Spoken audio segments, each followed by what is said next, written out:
Hello दोस्तों, online study point में आपका स्वागत है। सो गाइस, आज की जो हमारी वीडियो है इसमें हम डिस्कस करेंगे 16 और 17 दिसंबर दोनों ही डेट्स के करंट अफेयर्स। कल किसी कारणवश जो है वीडियो नहीं आ पाया था, तो आज की इस वीडियो में हम 16 और 17 दोनों ही दिन के करंट अफेयर्स डिस्कस कर लेंगे, सारी की सारी इंपॉर्टेंट डिटेल्स के साथ। साथ ही साथ जो पिछली वीडियो आपकी थी उसका एक क्विक रिवीजन, इसके अलावा जीके जीएस के कुछ इंपॉर्टेंट क्वेश्चंस जो कि आपके एग्जाम्स में रिपीटेडली पूछे जाते हैं। सो फटाफट से वीडियो को लाइक कर दीजिए, शेयर कर दीजिए अपने सभी दोस्तों के साथ। एंड अगर आप चैनल पर नए हैं तो इसे सब्सक्राइब करना नहीं भूलिएगा। एंड गाइज, और अदर अपडेट्स के लिए, पीडीएफ, क्विजेस, सभी के लिए आप हमारा मोबाइल एप्लीकेशन डाउनलोड कर सकते हैं, जिसकी लिंक आपको डिस्क्रिप्शन में मिल जाएगी। ओके, सो फर्स्ट क्वेश्चन हम देखेंगे क्विक रिवीजन का। कंबाला त्योहार किस राज्य में मनाया जाता है? तो कर्नाटक में मनाया जाता है। 5 ड्रोन स्कूल स्थापित किए जाएंगे मध्य प्रदेश में। साथ ही साथ दिसंबर 2021 में सामाजिक न्याय एवं अधिकारिता मंत्रालय ने SC/ST पर अत्याचारों के खिलाफ राष्ट्रीय हेल्पलाइन जो है शुरू की है। भारत को अंतर्राष्ट्रीय समुद्री संगठन परिषद के लिए फिर से चुना गया है। तो अंतर्राष्ट्रीय जो समुद्री संगठन है IMO, इसका मुख्यालय कहाँ है? लंदन में है। वैश्विक स्वास्थ्य सुरक्षा सूचकांक में भारत 66वें स्थान पर रहा है। बुक्सा टाइगर रिजर्व में पहली बार 23 वर्षों में रॉयल बंगाल टाइगर देखा गया है। ये कहाँ पर है? पश्चिम बंगाल में है। इसके अलावा Abu Dhabi grand prix formula 1 का खिताब जीता है मैक्स वर्स्टापन ने। दुनिया की पहली पूरी तरह पेपरलेस सरकार बनी है दुबई। ठीक है। और Time magazine person of the year Elon Musk. And the last is 73rd जो हमारा रिपब्लिक डे होगा, गणतंत्र दिवस होगा, उस पर मुख्य अतिथि के रूप में कितने देश आएंगे? तो 5 देश सेंट्रल एशिया के, Kazakhstan, Kyrgyzstan, Turkmenistan, Tajikistan and Uzbekistan. अब देखेंगे पहला क्वेश्चन। राज्य के छोटे और सीमांत किसानों को सशक्त बनाने के लिए बेटर लाइफ फार्मिंग अलायंस ने दिसंबर 2021 में किस राज्य सरकार के साथ समझौता किया है? So in order to empower the small and marginal farmers of the state, better life farming alliance has tied up with which state government in December 2021? So guys, इस क्वेश्चन का जो आंसर है इट इज क्या होगा सही answer? Bihar. ठीक है, क्या है आंसर? बिहार। अब थोड़ा सा समझते हैं इसके बारे में। जो बेटर लाइफ फार्मिंग अलायंस है, वैश्विक जीवन विज्ञान फर्म बायर के नेतृत्व में गरीबी उन्मूलन के लिए बिहार सरकार के आजीविका कार्यक्रम के साथ जो है जीविका के साथ करार किया गया है। साझेदारी का उद्देश्य राज्य के छोटे और सीमांत किसानों को सशक्त बनाना है। और यह साझेदारी होगी, इसके तहत राज्य में 2500 गांवों और लगभग 2.5 लाख से अधिक किसानों को समर्थन देने के लिए लगभग 500 कृषि उद्यमी सेवा केंद्र स्थापित किए जाएंगे। This is the location of Bihar in the map of India. मुख्यमंत्री श्री नीतीश कुमार है, राज्यपाल फागू चौहान है, राजधानी पटना है। ठीक है, जनसंख्या घनत्व जो है यहाँ पर 1100 है, भारत में सबसे ज़्यादा है। और प्रमुख त्योहार छठ पूजा बहुत फेमस है, पता होगा आपको। सोनपुर का पशु मेला यहीं लगता है बिहार में। ठीक है। राष्ट्रीय उद्यान वाल्मीकि राष्ट्रीय उद्यान आप याद रखें यहाँ से। इसके अलावा सभी वर्गों के युवाओं और महिलाओं के बीच उद्यमिता को बढ़ावा देने के लिए बिहार सरकार ने मुख्यमंत्री युवा उद्यमी योजना जो है ये भी शुरू की है। नेक्स्ट क्वेश्चन देख लेंगे। दिसंबर 2021 में भारत ने निम्नलिखित में से किसके द्वारा विकसित लंबी दूरी की supersonic missile assisted torpedo smart प्रणाली का सफलतापूर्वक परीक्षण किया है? तो सुपरसोनिक मिसाइल असिस्टेड टारपीडो, जिसको शॉर्ट में क्या बोला गया? स्मार्ट बोला गया है। सो इसको सक्सेसफुली टेस्ट फाइट किया गया है। अभी किसने बनाई है, किसके द्वारा इसको डेवलप किया गया है? सो गाइस, इसे डेवलप किया गया है DRDO के द्वारा। किसके द्वारा? DRDO के द्वारा। अब ये है क्या? तो भारत ने 13 दिसंबर 2021 को DRDO द्वारा विकसित लंबी दूरी की supersonic missile assisted torpedo smart का सफलतापूर्वक जो है हम बात करें परीक्षण किया है। सो मे भी कभी स्मार्ट का फुल फॉर्म पूछ लें in the context of defence, तो ये आप याद रखेंगे। ओके। देश की पनडुब्बी रोधी युद्ध क्षमता को बढ़ाने के उद्देश्य से मिसाइल को उड़ीसा के बालासोर से लॉन्च किया गया है। मिसाइल में एक टारपीडो, पैराशूट डिलीवरी सिस्टम और रिलीज मैकेनिज्म था। यह प्रणाली अगली पीढ़ी की मिसाइल आधारित गतिरोध टारपीडो वितरण प्रणाली है। यह एक पाठ्य पुस्तक लॉन्च किया गया था, जहां electro optic telemetry system down range instrumentation और डाउन रेंज जहाज़ों सहित विभिन्न रेंज रडार द्वारा पूरे प्रक्षेपवक्र की निगरानी की गई थी। ठीक है, इस हम बात करें इस कनस्तर आधारित मिसाइल प्रणाली में 2 चरण का ठोस प्रणोदक, ठीक है, जिसमें इलेक्ट्रोमैकेनिकल एक्चुएटर्स और सटीक जड़त्वीय नेविगेशन जैसी उन्नत प्रौद्योगिकियां जो हैं वो शामिल हैं। ठीक है, और भारत के और अन्य मिसाइल परीक्षण कौन कौन से हैं, तो डीआरडीओ ने भारतीय वायुसेना के साथ मिलकर 11 दिसंबर 2021 को पोखरण पर्वतमाला से स्वदेश निर्मित हेलीकॉप्टर लॉन्च किए हैं। सेंट जो है stand of anti tank missile का उड़ान परीक्षण किया है। ठीक है, सो ये कुछ हैं जो हमने ऑलरेडी डिस्कस की हुई हैं, पीडीएफ में आपको मिल जाएगा सभी कुछ। डीआरडीओ का फुल फॉर्म क्या है? Defence research and development organisation. स्थापना 1958 में की गई थी। मुख्यालय न्यू दिल्ली में है और अध्यक्ष कौन है? डॉक्टर जी सतीश रेड्डी हैं। अभी तक चैनल को सब्सक्राइब नहीं किया है तो फटाफट से सब्सक्राइब कर दीजिए। बढ़ते हैं आगे। दिसंबर 2021 में भारत क्रिकेट बोर्ड के पाकिस्तान क्रिकेट बोर्ड के नए सीईओ के रूप में कौन नियुक्त किए गए? So who has been appointed as the new CEO of Pakistan cricket board in December 2021? So Pakistan cricket board के नए चीफ एग्जीक्यूटिव ऑफिसर बने हैं फैजल हसनैन। कौन? फैजल हसनैन। इमेज में देख सकते हैं आप इनको। ठीक है, जनवरी 2022 में ये अपना कार्यभार संभालेंगे। ओके, और आईसीसी के सीएफओ के रूप में फैजल ने 2007 से 15 और 16 से 23 के लिए शासी निकाय के वाणिज्यिक अधिकारों की बिक्री में ये शामिल थे। फैसल हसनैन ने जिम्बाब्वे क्रिकेट के लिए भी कार्य किया है। ठीक है, this is the location of Pakistan. हमारी डेफिनेटली सभी को पता है नेबरिंग कंट्री है, इंडिया की 7 नेबरिंग कंट्री है, पाकिस्तान है, यहाँ पे देख सकते हैं अफगानिस्तान, चाइना है, नेपाल है, भूटान है, म्यांमार है और बांग्लादेश। बांग्लादेश के साथ हमारी सबसे लंबी बॉर्डर होती है 4096 किलोमीटर की शेयर, और सबसे छोटी अफगानिस्तान के साथ है सिर्फ 106 किलोमीटर की। देखिए, पाकिस्तान की कैपिटल बहुत इजी है, सभी को पता होती है, इस्लामाबाद। देखिए, पाकिस्तान को नहरों का देश कहा जाता है। नेक्स्ट देखेंगे, अटल इनोवेशन मिशन नीति आयोग और भारत में किस देश के शाही दूतावास ने दिसंबर 2021 में जल नवाचार चुनौतियों के दूसरे संस्करण की घोषणा की है? सो अटल innovation mission NITI Aayog and royal embassy of which country in India announce the second edition of water innovation challenges in December 2021? So इसका जो आंसर है वो है डेनमार्क। अब हम इसको समझते हैं थोड़ा सा कि है क्या आखिर। अटल इनोवेशन मिशन नीति आयोग और भारत में डेनमार्क के शाही दूतावास ने 13 दिसंबर 2021 को जल नवाचार चुनौतियों के दूसरे संस्करण की घोषणा की है। यह भारत डेनिश द्विपक्षीय हरित सामरिक साझेदारी के हिस्से के रूप में नवाचारों के माध्यम से वैश्विक जल संकट का समाधान करेगा। चुनौतियों के विजेता अंतर्राष्ट्रीय जल कांग्रेस 2022 में भी भारत का प्रतिनिधित्व करेंगे। This is the location of Denmark and it is the, बात करें हम यूरोप की एक कंट्री है, यूरोप कॉन्टिनेंट की। ठीक है, और जो स्कैंडिनेवियन पेनिनसुला है उसका भी पार्ट है। जो राजधानी है वो है कोपेनहेगन।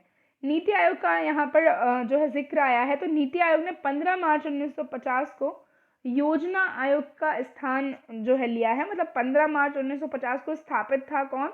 योजना आयोग। उसका स्थान लिया है किसने? नीति आयोग ने। और ये कब स्थापित हुआ है? तो 1 जनवरी 2015 में। ठीक है, इंडिया की थिंक टैंक बॉडी है, ये नीति निर्माण करती है, पॉलिसी वगैरह बनाती है।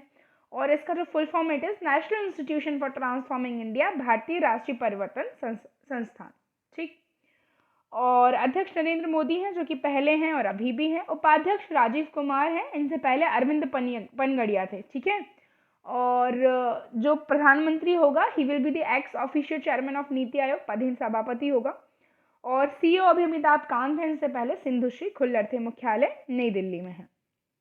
दिसंबर 2021 में भारत पेट्रोलियम कॉरपोरेशन लिमिटेड ने निम्नलिखित में से किसके साथ हरित हाइड्रोजन उत्पाद के लिए एल्कलाइन इलेक्ट्रोलाइजर प्रौद्योगिकी को बढ़ावा देने के लिए जो है सहयोग किया है? So in December 2021 Bharat petroleum corporation limited has collaborated with which of the following to enhance the alkaline electrolyser technology for green hydrogen production? So इसका जो आंसर है guys, it is BARC, Bhabha atomic research centre, Bhabha परमाणु अनुसंधान केंद्र। अब इसके बारे में जान लेंगे थोड़ा सा। भारत पेट्रोलियम कॉर्पोरेशन लिमिटेड ने हरित हाइड्रोजन उत्पादन के लिए एल्कलाइन इलेक्ट्रोलाइजर प्रौद्योगिकी को बढ़ावा देने के लिए भाभा परमाणु अनुसंधान केंद्र के साथ सहयोग किया है। अक्षय ऊर्जा लक्ष्यों को प्राप्त करने और ग्रीन हाउस गैस उत्सर्जन को कम करने के लिए देश की प्रतिबद्धता का समर्थन में ये अपनी पहली तरह की पहल है। वर्तमान में प्राकृतिक गैस के स्टीम रिफॉर्मिंग के माध्यम से रिफाइनरी में हाइड्रोजन बनाई जाती है। ठीक है, अब भारत पेट्रोलियम कॉर्पोरेशन लिमिटेड की बात हुई है तो ये एक भारत सरकार के स्वामित्व वाली तेल और गैस निगम है। ये भारत सरकार के पेट्रोलियम और प्राकृतिक गैस मंत्रालय के स्वामित्व में है। इसका मुख्यालय मुंबई महाराष्ट्र में है। स्थापना 1952 में हुई है। 2017 में इसे महारत्न कंपनी का दर्जा मिला है। बार्क क्या है तो भाभा एटॉमिक रिसर्च सेंटर जो है इसका मुख्यालय ट्रॉम्बे मुंबई में है। इसकी स्थापना होमी जहांगीर भाभा ऊर्जा प्रतिष्ठान जो है होमी जहांगीर भाभा परमाणु ऊर्जा प्रतिष्ठान ट्रॉम्बे द्वारा जनवरी 1954 में भारत के परमाणु कार्यक्रम के लिए आवश्यक एक बहुविषयक अनुसंधान के रूप में की गई थी। यह परमाणु विभाग डिपार्टमेंट ऑफ एटॉमिक एनर्जी के तहत संचालित होता है, जिसकी देखरेख सीधे भारत के प्रधानमंत्री करते हैं। अगला देख लेंगे क्वेश्चन। दिसंबर 2021 में एशियाई बैंक ने अपने नवीनतम सप्लीमेंट में वित्त वर्ष 2021-22 के लिए भारत का जो विकास अनुमान है वो कितना रखा है। ओके, सो इंडिया की जो ग्रोथ है फिस्कल ईयर 2021-22 के लिए ये रखी गई है बाय द एडीबी 9.5%। ठीक है, एशियाई बैंक जो एशियन डेवलपमेंट बैंक जिसे कहा जाता है, ठीक है, इसने जो है अनुमान को घटा दिया है, विकास के अनुमान को, और इसके नवीनतम सप्लीमेंट में चालू वित्त वर्ष के लिए भारत के विकास का अनुमान जो है 9.7 आंका है। कितना आंका है? 9.7। ठीक है, यहाँ पर जो आंसर होगा हमारा वो क्या होगा? 9.7 होगा। ठीक है, हालांकि इसको पहले जो है अनुमान कुछ और लगाया गया था, सितंबर 2021 में 10 रहने का अनुमान था, लेकिन अभी अनुमान कितना हो गया है? 9.7, 9.5 नहीं, आई रिपीट 9.7। ओके, सितंबर के 8.8% के पूर्वानुमान की तुलना में 2021 में दक्षिण एशिया के 8.6 बढ़ने का अनुमान है। ठीक है, दक्षिण एशिया की बात कर रहे हैं यहाँ पर। ठीक है, और उद्योग को प्रभावित कर रहे आपूर्ति श्रृंखला के मुद्दों के बीच 0.3% अंक की कमी आई है। एशियन डेवलपमेंट बैंक की स्थापना 1966 में हुई थी। मुख्यालय मनीला फिलीपींस में है। राष्ट्रपति जो है इसके मसात्सुको असाकावा हैं। निम्नलिखित में से किसके साथ दुबई केयर्स और यूनिसेफ ने युवाओं के लिए एक वैश्विक digital learning platform passport to earning platform launch किया है? क्या Dubai cares and UNICEF along with which of the following have launched a passport to earning platform? ठीक है, passport to earning platform, a global digital learning platform for youth। किसके साथ मिलकर के launch किया है? तो इन्होंने, सही आंसर है इसका बी। ठीक है, एक्सेंचर और माइक्रोसॉफ्ट। एक्सेंचर और माइक्रोसॉफ्ट के साथ मिलकर दुबई केयर और यूनिसेफ ने जो है एक लर्निंग प्लेटफॉर्म जिसका नाम है क्या? Passport to earning platform. ठीक है, जनरेशन अनलिमिटेड पार्टनरशिप के तहत काम करते हुए पासपोर्ट टू अर्निंग प्लेटफॉर्म का उद्देश्य वैश्विक शिक्षा संकट जो है उसको दूर करना है, और ये दुनिया भर में 15 से 24 आयु वर्ग के युवाओं को मुफ्त प्रमाणित शिक्षा और कौशल प्रशिक्षण प्रदान करेगा। ठीक है, यूनिसेफ, तो इसके बारे में अभी हाल ही में हमने डिस्कस किया था। इसकी स्थापना 11 दिसंबर 1946 को हुई है ना। मुख्यालय कहाँ पर है इसका? मुख्यालय न्यूयॉर्क में है, और अभी हाल ही में इसकी नई जो है कार्यकारी निदेशक बनी है कौन? Catherine Russell. कौन बनी है? कैथरीन रसेल बनी है। ठीक है, हेनरिटा एशफोर्ड थी, लेकिन अब उनकी जगह बन गई है कैथरीन रसेल। दुबई केयर्स क्या है? तो ये संयुक्त अरब अमीरात स्थित वैश्विक परोपकारी संगठन है। ठीक है, मुख्यालय इसका दुबई में है। दिसंबर 2021 में राज्य स्तरीय योजना मंजूरी समिति की बैठक में उत्तराखंड द्वारा जल जीवन मिशन के तहत कितने रुपए की पेयजल आपूर्ति योजनाओं को मंजूरी दी गई है?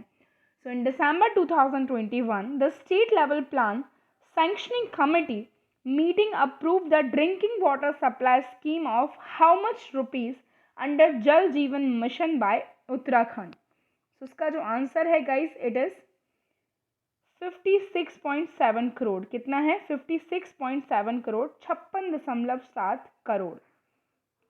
ठीक है, जल जीवन मिशन के तहत उत्तराखंड द्वारा 13 दिसंबर 2021 को हुई राज्य स्तरीय योजना स्वीकृति समिति की बैठक में 56.7 करोड़ रुपए की पेयजल आपूर्ति योजनाओं को मंजूरी दी गई है। अब ये जल जीवन मिशन क्या है?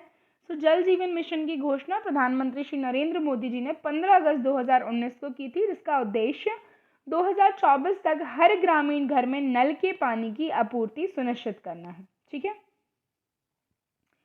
इसके अलावा यहाँ पर हम देख लें, गोवा, तेलंगाना, अंडमान और निकोबार द्वीप समूह, दादर नागर हवेली, दमन एंड द्वीप, पुदुचेरी, हरियाणा हर घर जल राज्य और केंद्र शासित प्रदेश बन गए हैं। यानी जो है ग्रामीण घरों में नल कनेक्शन जो है उसका 100% यहाँ पर कवरेज है। This is the location of Uttarakhand. दो कैपिटल हैं देहरादून एंड गैरसैंण। राज्यपाल हैं लेफ्टिनेंट जनरल गुरमीत सिंह। मुख्यमंत्री हैं पुष्कर सिंह धामी। और यहाँ पर हम और बात कर लेंगे, राष्ट्रीय उद्यान काफ़ी इंपॉर्टेंट है, जिम कॉर्बेट जो सबसे पुराना है, गंगोत्री, गोविंद, नंदा देवी, राजाजी, फूलों की घाटी सभी नेशनल पार्क सिचुएटेड हैं उत्तराखंड में। ठीक है, टाइगर रिजर्व है कॉर्बेट नेशनल पार्क और राजाजी नेशनल पार्क। नेक्स्ट देखेंगे, प्रधानमंत्री मोदी ने दिसंबर 2021 में किस राज्य में मां उमिया धाम विकास परियोजना की आधारशिला रखी है? ठीक है, so in which state did prime minister Modi led the foundation stone of Maa Umiya Dham development project? So ये है guys in the state of Gujarat. प्रधानमंत्री मोदी ने 13 दिसंबर 2021 को गुजरात में मां उमिया धाम विकास परियोजना की आधारशिला रखने को संबोधित किया है। कड़वा पाटीदार कृषक समुदाय की अधिष्ठात्री देवी मां उमिया का मंदिर व अन्य भवन 74,000 वर्ग गज भूमि पर 1500 करोड़ रुपए की लागत से बनेगा। ठीक है, this is the location of Gujarat. Capital is Gandhinagar. राज्यपाल आचार्य देवव्रत है। मुख्यमंत्री भूपेंद्र पटेल हैं। यहाँ पर गिर राष्ट्रीय उद्यान, मरीन, ब्लैकबक वंशता, ये सारे राष्ट्रीय उद्यान हैं। प्रमुख लोक नृत्य गरबा, डांडिया, ये सब है। ठीक है, लोथल जो कि गुजरात में ही है, भारत का पहला समुद्री संग्रहालय है। ठीक है, भारत का पहला डायनासोर पार्क भी कहाँ है? गुजरात में है। दुनिया का सबसे बड़ा स्टेडियम मोटेरा स्टेडियम, जिसका नाम अब नरेंद्र मोदी जी के नाम पर रख दिया गया है, ये सबसे बड़ा क्रिकेट स्टेडियम है। नेक्स्ट देख लेंगे क्वेश्चन, किस बैंक ने डिजिटल बैंकिंग भुगतान के लिए बॉब वर्ल्ड वेब नाम से एक समाधान शुरू किया है? Bob world web. ठीक है, सो इसका जो है शुरुआत की गई है किसके द्वारा? आंसर है बैंक ऑफ बड़ौदा के द्वारा। सी यहाँ पर हमारा आंसर होगा। बैंक ऑफ बड़ौदा ने डिजिटल बैंकिंग भुगतान के लिए बॉब वर्ल्ड वेब नामक एक समाधान लॉन्च किया है, और जो ग्राहकों को के अपने शरीर के तापमान और हम बात करें लेवल ऑफ ऑक्सीजन, हृदय गति और रक्तचाप की निगरानी करने की अनुमति देगा। ठीक है, बॉब ने इसके लिए एनपीसीआई के साथ साझेदारी की है। ग्राहकों को आसानी से ई कॉमर्स लेन देन करने में सक्षम बनाने के लिए बैंक एक डमी प्लास्टिक कार्ड भी प्रदान करेगा। नेक्स्ट देखने की क्वेश्चन, हाल ही में कौन सा देश भांग की खेती और उपयोग को वैध बनाने वाला पहला यूरोपीय देश बन गया है? सो इट इज माल्टा। कौन सी कंट्री है? माल्टा। यूरोपीय देश माल्टा में लागू नए नियमों के मुताबिक 18 वर्ष उससे अधिक आयु के लोगों के लिए 7 ग्राम तक भांग वैध होगी, ताकि नागरिकों को घर पर 4 भांग के पौधों को उगाने की अनुमति होगी। ठीक है, और जिसमें सूखे उत्पाद का 500 ग्राम तक भंडारण किया जा सकता है। यूरोपीय संघ के सबसे छोटे सदस्य देश माल्टा के इस कदम के बाद आने वाले समय में यूरोप के अन्य देश भी इस प्रकार के कदम उठा सकते हैं। ठीक है, इस संबंध में इटली में एक जनमत संग्रह की योजना बनाई गई है, जबकि कनाडा, मैक्सिको और 18 अमेरिकी राज्यों ने पहले ही इसी तरह के कानून लागू कर दिए। ठीक है, this is the location of माल्टा। बहुत छोटी सी कंट्री है यूरोप की। ठीक है, राजधानी इसकी वैलेटा है। हाल ही में किसे sports journalist federation of India award से सम्मानित किया गया है? तो इसका जो सही का आंसर होगा गाइस वो क्या है? ये है सुनील गावस्कर। किसको? मिस्टर सुनील गावस्कर को। ठीक है, हाल ही में sports journalist federation of India ने अपनी वार्षिक बैठक में विश्व प्रसिद्ध क्रिकेटर सुनील गावस्कर को प्रतिष्ठित जो इस अवार्ड से सम्मानित किया है, sports journalist federation of India award. ठीक है, हाल ही में भारत में किस राज्य की पहली ग्रीन हाइड्रोजन माइक्रो ग्रिड परियोजना की शुरुआत की गई है? ठीक है, सो किस राज्य में भारत की पहली, in which state India's first green hydrogen micro grid project was started recently? So ये स्टार्ट किया गया है इन दी आंध्र प्रदेश में। कहाँ पर? आंध्र प्रदेश में। इसके बारे में बात करें अगर हम, यह परियोजना आंध्र प्रदेश में एनटीपीसी लिमिटेड के सिम्हाद्री संयंत्र में अवार्ड की गई है। ठीक है, एनटीपीसी सिम्हाद्री में इलेक्ट्रोलाइजर का उपयोग करके हाइड्रोजन के उत्पादन के साथ साथ स्टैंड अलोन ईंधन सेल आधारित माइक्रोग्रिड परियोजना में ये शामिल होगा। ठीक है, यह परियोजना एनटीपीसी द्वारा एनवीवीएन के सहयोग से निष्पादित की जाएगी। ठीक, और ये तो आंध्र प्रदेश की लोकेशन है, आप देख सकते हैं। मुख्यमंत्री जो है यहाँ के वाई जगनमोहन रेड्डी, राज्यपाल विश्वभूषण हरिचंदन, और 3 कैपिटल हुआ करती थी उस बिल को रिपील करके अब सिर्फ अमरावती को कैपिटल बना दिया गया है। हाल ही में यूनेस्को ने दुर्गा पूजा को अमूर्त विरासत सूची इंटेंजिबल हेरिटेज लिस्ट में शामिल किया है। यूनेस्को का मुख्यालय कहाँ पर है ये पूछा गया है, तो उसका मुख्यालय है गाइस इन दी पेरिस। अमूर्त सांस्कृतिक विरासत की सुरक्षा के लिए अंतर सरकारी समिति ने अपने 16वें सत्र में मानवता की अमूर्त सांस्कृतिक विरासत की प्रतिनिधि जो सूची है उसमें कलकत्ता में जो दुर्गा पूजा है उसको शामिल करने का निर्णय लिया है। ठीक है, और इसके अलावा यूनेस्को का फुल फॉर्म है United Nations Educational Scientific and Cultural Organization. स्थापना 1945 में हुई है, मुख्यालय पेरिस में है। ठीक है, भारत जो है 1946 में इसमें शामिल हुआ है। और इसके अलावा हम बात करें, भारत में अब 40 जो है साइट हो चुकी हैं यूनेस्को की। लास्ट क्वेश्चन देखेंगे आज की वीडियो का। 16 दिसंबर को भारत में कौन सा दिवस मनाया जाता है? Which day is celebrated in India on 16 December? So I think सभी को पता होगा, इट इज़ विक्ट्री डे, विजय दिवस, है ना। जो है ये 50वां विजय दिवस मनाया जा रहा है। 1971 के युद्ध में पाकिस्तान पर भारतीय सशस्त्र बलों की जीत के वीर पुरुषों की सेवा, वीरता और बलिदान की स्मृति में से मनाया जाता है। ठीक है, जो 1971 का भारत पाकिस्तान युद्ध था 3 दिसंबर को शुरू हुआ था और 13 दिनों तक चला। ठीक है, जिसमें पाकिस्तान ने भारत के सामने आत्मसमर्पण कर दिया और 93,000 सैनिकों के साथ भारतीय सेना और मुक्ति वाहिनी की सहयोगी सेनाओं के सामने बिना शर्त आत्मसमर्पण कर दिया। और जो है युद्ध की समाप्ति के परिणाम स्वरूप पूर्वी पाकिस्तान का बाद में बांग्लादेश में अलगाव हो गया। ठीक है, और डेज देख लें, 1 दिसंबर विश्व एड्स दिवस और सीमा सुरक्षा बल दिवस। 2 दिसंबर को जो है अंतर्राष्ट्रीय दास प्रथा उन्मूलन दिवस, राष्ट्रीय प्रदूषण नियंत्रण दिवस, विश्व कंप्यूटर साक्षरता दिवस। ठीक है, ये कई बार मैंने आपको बताए हैं, आपको ये PDF में मिल जाएंगे। कुछ जीएस के क्वेश्चंस देखेंगे। विश्व का पहला कृत्रिम उपग्रह स्पुतनिक 1। रिक्टर पैमाने से क्या मापा जाता है? भूकंप की तीव्रता। भूपटल में सबसे अधिक एल्यूमिनियम होता है। किस ग्रह को सांधिका तारा जो है शुक्र ग्रह को कहा जाता है? वायुमंडल की सबसे निचली सतह है क्षोभ मंडल, ट्रोपोस्फेयर। 1 डिग्री देशांतर घूमने में 4 मिनट का समय लगता है। प्लास्टर ऑफ पेरिस जिप्सम को कहा जाता है। मछलियां गलफड़ों की सहायता से सांस लेती हैं। हरे पौधों द्वारा भोजन बनाने की प्रक्रिया प्रकाश संश्लेषण कहलाती है। और दूध से क्रीम जो है अब केंद्रीय बल के द्वारा निकाली जाती है।